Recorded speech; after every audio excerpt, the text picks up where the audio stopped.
एक कत्ल, एक भटकती आत्मा और करीब 200 साल पुराना एक बेहद खौफनाक राज। आज के इस एक्सप्लेनर में हम एक ऐसी मिस्ट्री के गहराइयों में उतरेंगे जहां मौत सिर्फ एक अंत नहीं बल्कि एक शुरुआत है। तो चलिए बिना किसी देरी के इस खौफनाक सफर पर चलते हैं। 1 मिनट के लिए जरा इस भयानक सीन की कल्पना कीजिए। एक बिल्कुल सुनसान हाईवे है। एक भटकती हुई आत्मा को अचानक होश आता है और वो क्या देखती है कि सामने उसकी खुद की बेजान लाश को एम्बुलेंस में रखा जा रहा है। ये एक ऐसा पल है जो किसी को भी अंदर तक हिला कर रख दे। हुआ ये था कि 24 साल के आर्यन की एक कार क्रैश में जान चली गई। पता चला कि एक तीखे मोड़ पर अचानक उसकी कार के ब्रेक फेल हो गए और गाड़ी सीधे गहरी खाई में जा गिरी। अथॉरिटीज ने क्या किया, इसे एक दुखद हादसा मानकर जल्दी से फायर बंद कर दी। लेकिन उस भटकती आत्मा को असली सच्चाई पता थी। उसे पता था कि ये कोई एक्सीडेंट नहीं था बल्कि एक सोची समझी कोल्ड ब्लडेड हत्या थी। अब पॉइंट ये है कि ये आत्मा इस जीवित दुनिया से बंध चुकी है और अपने कातिल की पहचान ढूंढने के लिए बेकरार है। यहाँ से हम एंटर करते हैं अपनी कहानी के अगले हिस्से में, जिसे हम शक का साया कह सकते हैं। देखते हैं कि ये ट्रू क्राइम मिस्ट्री आगे कैसे बढ़ती है। ऐसे मामलों में ऑब्वियस सस्पेक्ट्स कौन होते हैं? फौरन शक की सुई जाती है आर्यन के सौतेले भाई विवेक और उसकी मंगेतर नेहा पर। मौत के अगले ही दिन वो करोड़ों का बिजनेस अपने नाम करने की साजिश रच रहे थे। दूसरी तरफ उसके सगे पिता मिस्टर जयवर्धन है, जिनका बर्ताव थोड़ा रहस्यमयी जरूर है, पर आप खुद सोचिए किसी को सबसे ज्यादा शक किस पर होगा?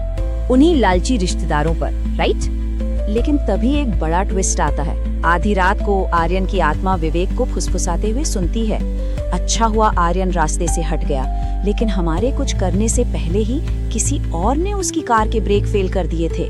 मतलब जांच पूरी तरह से पलट चुकी है। लालची भाई और मंगेतर इस हत्या में बिल्कुल निर्दोष हैं। अगर वो दोनों कातिल नहीं हैं, तो असली कातिल कौन है? चलिए चलते हैं इस कहानी के सबसे डार्क हिस्से में, तहखाने का रहस्यमयी अनुष्ठान। सच तो कल्पना से भी ज्यादा भयानक था। आर्यन की आत्मा जब भी अपने सगे पिता जयवर्धन के करीब जाती, उसे एक अजीब सी दहशत महसूस होती। जयवर्धन हर रात एक गुप्त हल्के अंधेरे वाले तहखाने में बंद होकर प्राचीन तांत्रिक मंत्र पढ़ता था। उस कमरे का वो खौफनाक माहौल ही आपके रोंगटे खड़े कर देगा। तो बेसिकली वो कार क्रैश सिर्फ एक आधुनिक बहाना था। असल में ये एक अनुष्ठानिक हत्या यानी रिचुअल मर्डर था। किसी खौफनाक और अलौकिक मकसद को पूरा करने के लिए रची गई एक बहुत बड़ी साजिश। लेकिन आखिर ऐसा क्यों किया गया? इसका जवाब मिलता है हमारे अगले सेक्शन में, जो है एक 200 साल पुराना फ्लैशबैक। जैसे ही आर्यन की आत्मा उस बंद तहखाने में जाती है, उसे एक बहुत ही शक्तिशाली आध्यात्मिक झटका लगता है। ये झटका उस आत्मा को समय का सीना चीरकर सीधा 2 सदियों पीछे ले जाता है। इस टाइमलाइन से खुलासा होता है कि आर्यन पिछले जन्म में राजकुमार विक्रम था और उसने खुद को एक जलते हुए महल के बीचों बीच बेहद डरा हुआ पाया था। उस जलते महल में सबसे बड़ा धोखा उसका इंतजार कर रहा था। उसके सामने हाथ में एक जादुई खंजर लिए उसका हत्यारा खड़ा था, और वो कोई और नहीं बल्कि पिछले जन्म में उस राजकुमार का अपना सगा पिता यानी उस राज्य का राजा था।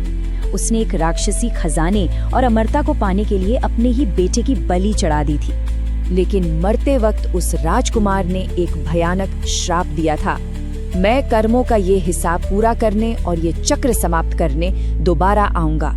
2 सदी पहले खाई गई इस कसम ने इन दोनों आत्माओं को समय और स्पेस के पार एक साथ बांध दिया था। अब हम वापस आज के समय में लौटते हैं कर्मा का अंतिम न्याय की ओर। उस तहखाने में अब तनाव अपने चरम पर है और असली खौफनाक सच बेनकाब होने वाला है। ये सच में हिला देने वाला मोमेंट है। जयवर्धन असल में उसी क्रूर राजा का पुनर्जन्म है। उसने अपनी तंत्र विद्या से जान लिया था कि आर्यन ही उस राजकुमार की आत्मा है। वो खजाना तभी खुल सकता था जब उसी तांत्रिक खंजर पर उसी आत्मा का खून दोबारा लगे। इसलिए हाईवे क्रैश कोई एक्सीडेंट नहीं बल्कि उसके अनुष्ठान का एक बेहद जरूरी हिस्सा था। जरा इस सिनेमाई दृश्य को अपने दिमाग में विजुअलाइज कीजिए। तहखाने का एकदम घुप अंधेरा है और उसमें चमकता हुआ वो प्राचीन खंजर। जयवर्धन जैसे ही अपनी परम शक्ति का दावा करने के लिए उस खंजर को हवा में उठाता है, ब्लेड की रोशनी उस अंधेरे को चीर देती है। ये उसकी मास्टर प्लान का आखिरी चरण था। लेकिन एक धोखा खाई हुई आत्मा के गुस्से को कभी कम नहीं समझना चाहिए। आर्यन की आत्मा अपनी पूरी सुपरनैचुरल एनर्जी को इकट्ठा करती है। एक बेटे के गुस्से का तूफान कुछ इस कदर फूटता है कि वो शांत कमरा अचानक एक विनाशकारी भंवर में बदल जाता है और पूरा तहखाना बुरी तरह हिलने लगता है। और फिर होता है फाइनल स्ट्राइक। एक अदृश्य ताकत हवा में उस भारी खंजर को खींचती है और सीधे उस पिता के सीने के पार कर देती है। न्याय बिल्कुल वैसे ही मिला जैसा 200 साल पहले धोखा मिला था। कर्मा का वार बहुत तेज और भयानक था। तो कुल मिलाकर ये चक्र यहाँ पूरा होता है। 200 साल पुराना कर्मों का हिसाब आखिरकार चुकता हो गया। उस धोखेबाज पिता को उसका खौफनाक अंजाम मिला और आर्यन की तड़पती आत्मा को हमेशा के लिए आजादी मिल गई, जिसके बाद वो एक शांत सफेद रोशनी में विलीन हो गई। ब्रह्मांडीय न्याय का तराजू पूरी तरह से बैलेंस हो चुका था। आज के इस एक्सप्लेनर में हमारे साथ इस रहस्यमयी सफर पर बने रहने के लिए आपका बहुत बहुत धन्यवाद।